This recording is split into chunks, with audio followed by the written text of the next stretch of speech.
Salut, c'est Adri. Dans cette vidéo, on va voir comment utiliser les séquences. Les séquences sont des petits guides découpés par étapes qui doivent être faciles à comprendre. Pour commencer, on va cliquer sur le bouton Créer. Une fois dans le menu, on voit qu'une séquence c'est un nom, des labels optionnels et des étapes. Commençons par mettre un nom à la séquence. Si je le souhaite, je peux rajouter un label à ma séquence. Elle sera rangée par catégorie et je pourrai la retrouver plus facilement. Maintenant, ajoutons des étapes. Pour commencer, je clique sur le bouton Ajouter. J'arrive maintenant dans la page de création d'étapes. Une étape se compose d'un média, qui est une image ou une vidéo, un contenu, qui est un texte ou un enregistrement vocal, ainsi que d'un timer, qui est optionnel. Lorsque je choisis un média, j'ai plusieurs choix.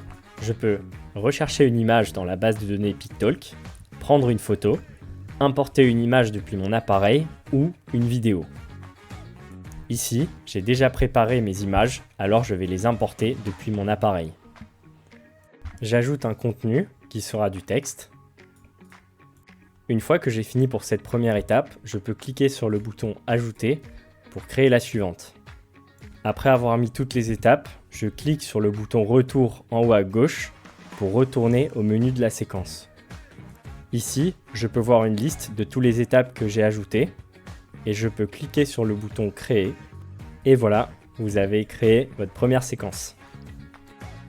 Je viens de créer une deuxième séquence et je vais la modifier pour vous montrer comment ajouter un timer. Lorsque j'ajoute un timer, j'ai le choix entre deux options. Soit un temps d'attente qu'il va falloir attendre avant de pouvoir passer à l'étape suivante, soit une limite de temps qui nous obligera à valider la séquence avant le temps imparti. Je vais mettre un temps d'attente de 2 minutes. Une dernière chose qui peut vous être utile, c'est que vous pouvez réarranger l'ordre des étapes.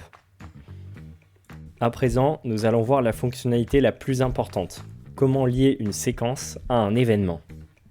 Pour cela, je me rends dans mon agenda et puis sur mon événement ophtalmologue. Je vais l'éditer, puis naviguer vers la section séquences. Une fois dans le menu, je vais sélectionner mes deux séquences et cliquer sur choisir pour les ajouter à l'événement.